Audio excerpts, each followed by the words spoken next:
Hi guys, मैं हूँ the home maker baker और आप हैं मेरे किचन में।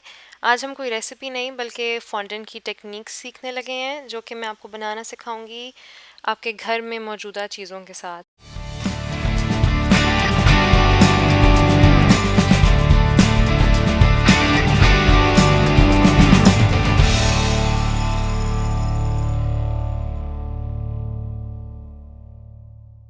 तो ये चीज़ें हैं जो हमें चाहिए इसके लिए। एक स्क्वायर है, रोलिंग पिन है, रूलर है, नाइफ है और ये पॉप्सिकल स्टिक है। अगर आपके पास ये ना हो तो जो लकड़ी की मिलती है उसको लेके उसको आप काट लें एक तरफ से ताकि फ्लैट हो जाए।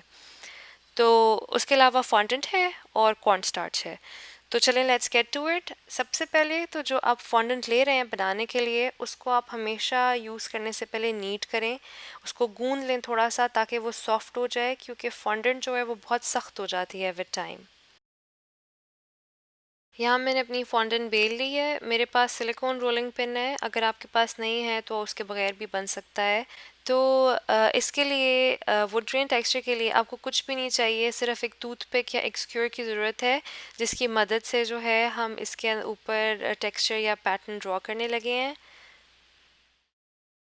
फ्री हैंड कंफर्टेबल नहीं है तो आप किसी सी थ्रू पेपर के ऊपर से ट्रेस भी कर सकते हैं इसको। अच्छा, हम टेक्सचर को, जो वुड का टेक्सचर, अगर आपने कभी दरख्त को देखा हो तो उसके ऊपर कुछ बहुत डीप लाइंस होती हैं, कुछ बहुत हल्के से स्ट्रोक्स होते हैं, तो हम यही यहाँ पे कर रहे हैं। और लकड़ी के अंदर नेचुरली जो हैं वो सर्कुलर से भी पैटर्न्स होते हैं, तो बेसिकली मैं वही यहाँ पे बना रही हूँ।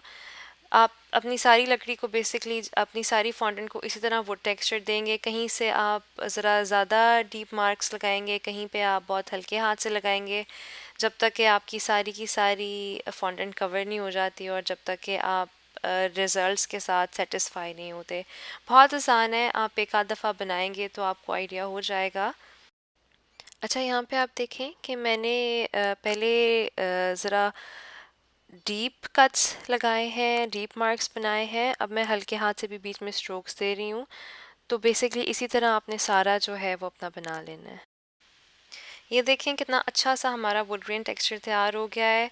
इससे मैंने, आप देखें कि कहीं कहीं जगह पे बहुत हल्की सी स्ट्रोक्स हैं, कहीं पे ज़रा डीप हैं और कितना अच्छा लग रहा है। अब नेक्स्ट मैं आपको बनाना दिखा रही हूँ कि हम कैसे बास्केट वीव बना सकते हैं। तो इसके लिए सबसे पहले तो आप रूलर से लगा लें या वैसे ही आई बॉल कर लें। आपने बारीक बारीक सी लाइंस लगानी है अपने फॉन्डेंट के ऊपर। बेसिकली हम अपनी फॉन्डेंट को जो है वो टेक्सचर दे रहे हैं कि वो उसके अंदर लगे कि जैसे बास्केट वीव बनी हुई है। तो आप सबसे पहले इसको टेक्सचर दे दें, जैसे कि मैं यहाँ पे दे भी रही हूँ। अच्छा, बहुत ज़रूरी नहीं है कि आपका बड़ा ही एक्यूरेट लाइंस हो, क्योंकि कभी आपने अगर बास्केट देखी हो तो उसकी वीव के जो स्ट्रॉज होते हैं वो इवन नहीं होते, अनइवन से होते हैं। तो आप कितने इवन हैं कितने अनइवन हैं इस चीज़ से कोई फ़र्क नहीं पड़ता, हम सिर्फ यहाँ पे टेक्सचर दे रहे हैं अपनी फॉन्डेंट को। अब नेक्स्ट जो है, मैं अपनी टेक्सचर्ड फॉन्डेंट को जो है वो स्ट्रिप्स में काट रही हूँ।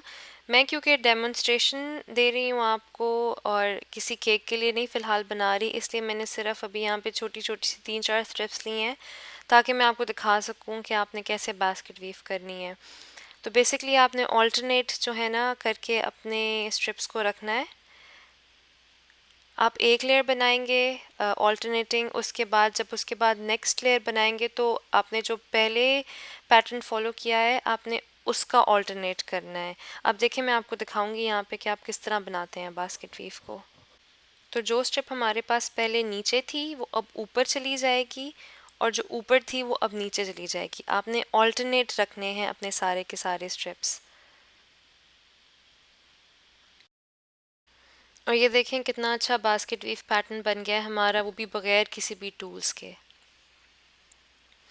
अब नेक्स्ट जो है वो हम बनाने लगे हैं आपका जो क्विल्टेड पैटर्न होता है, जो अक्सर अगर आपने प्रिंसेस केक्स पे देखा होगा जिसके बीच में पर्ल्स या बीड्स लगे हुए हैं। तो मैं अपनी फॉन्डेंट को मैंने पहले गूंद लिया था, अब मैं इसको बेल रही हूँ और सेम थिकनेस है 1/8 की। अच्छा, इस टेक्निक के लिए आपको जो है वो आपका रूलर चाहिए, आपका स्क्वायर चाहिए और आपकी छुरी चाहिए। तो मैं यहाँ पे तकरीबन 2 सेंटीमीटर के गैप से बना रही हूँ पैटर्न। अगर आपको थोड़ी टाइटर डायमंड्स चाहिए तो आप 1 और आधा सेंटीमीटर भी यूज़ कर सकते हैं। मैंने डेमोन्स्ट्रेशन पर्पस के लिए, ताकि अगर आपको खुला खुला नज़र आए, मैंने 2 सेंटीमीटर का गैप लिया है। तो आप अपने रूलर से 2-2 सेंटीमीटर्स के मार्क कर लें आपकी जो भी सरफेस है उसके टॉप पे और उसके बॉटम पे। अब करना क्या है कि हमने डायगनली जो है इन मार्क्स को कनेक्ट करना है। मतलब जो आपका ऊपर की तरफ का मार्क है उसको आपने ऑल्टरनेटिंग नीचे वाले मार्क के साथ जो है वो लाइन बनानी है उसके ऊपर। इसके लिए अगर आपको बहुत हल्की सी लाइन चाहिए बारीक, तो आप बारीक या शार्प सी छुरी यूज़ करें। लेकिन अगर आपने डीप मार्क देना है तो बटर नाइफ़ जो है उसका थोड़ा वो इतनी शार्प नहीं होती, तो उसका डीप मार्क आता है, तो आप वो यूज़ करें। तो मैं आपको दोनों तरह से दिखा रही हूँ कि क्या डिफरेंस आता है अगर आप दो डिफरेंट विड्थ की और शार्पनेस की नाइफ्स को यूज़ करते हैं। तो सेम मेथड जो है वो आप दूसरी तरफ भी फॉलो करें। और ये देखें, ये हमारा बेसिक क्विल्टिंग पैटर्न जो है वो बन गया है। उसके बाद थोड़ी और डिटेल्स के लिए जहाँ जहाँ पे मेरे डायमंड्स जो हैं, जहाँ जहाँ मेरी लाइंस कनेक्ट हो रही हैं, मैं ये स्क्यूर की मदद से वहाँ पे छोटे छोटे से सर्कल्स बना लूँगी।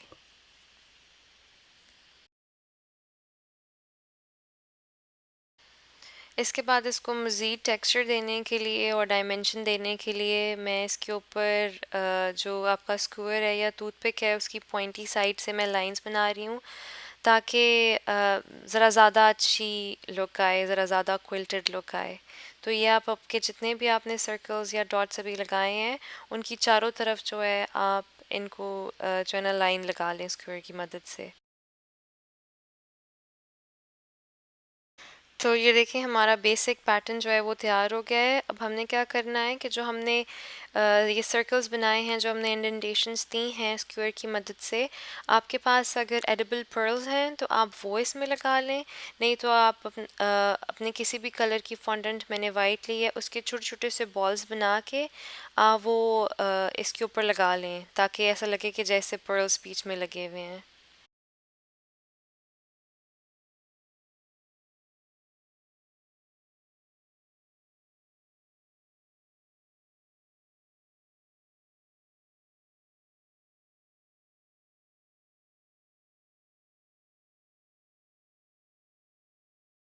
तो ये देखें गाइस, हमारा कितना आराम से बगैर किसी टूल्स के जो है वो क्विल्टेड पैटर्न तैयार हो गया है। नेक्स्ट जो है वो हम बनाने लगे हैं ब्रिक पैटर्न। मेरा ख्याल है ये सबसे आसान पैटर्न है इनमें से। तो इसके लिए मैंने पॉप्सिकल स्टिक ली है और स्केल लिया है। पॉप्सिकल स्टिक की जो टिप है वो मैंने देख लिया है कि वो कितनी वाइड है, तो तकरीबन 1 सेंटीमीटर वाइड है जो मेरे पास है।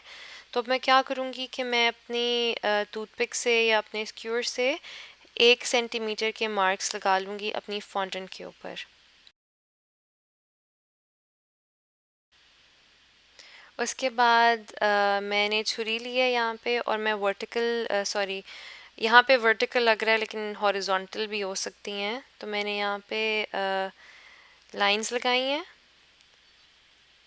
उसके बाद मैं क्या कर रही हूँ कि मैंने अपनी पॉप्सिकल स्टिक ली है और मैं ब्रिक्स, डिवाइडेड ब्रिक्स बनाने लगी हूँ। आप रैंडमली जो है आई बॉल करते हुए जो है मार्क्स बनाएं, और उसके बाद उसकी अगली लेयर्स के अगली जो लाइंस हैं उसके अंदर ऑल्टरनेटिंगली लाइंस लगाएं, और इसी तरह से आप जो है वो कंटिन्यू करें, तो आपको बहुत ही आसानी से ब्रिक टेक्सचर बन जाएगा।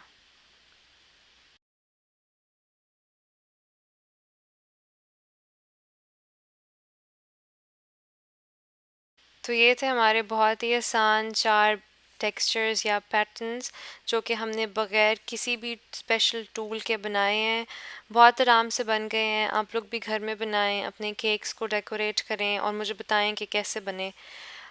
लाइक शेयर और सब्सक्राइब ज़रूर करें मेरी वीडियोस को। अगर आप कोई और बेसिक चीज़ या कोई और इस तरह की टेक्निक सीखना चाहते हैं तो प्लीज़ कमेंट करें, ताकि मैं आपके लिए वो भी बना सकूं, आपके साथ शेयर कर सकूं कि आप कैसे कर सकते हैं। लाइक शेयर और सब्सक्राइब करना ना भूलें, और मुझे दुआओं में याद रखें। Until next time.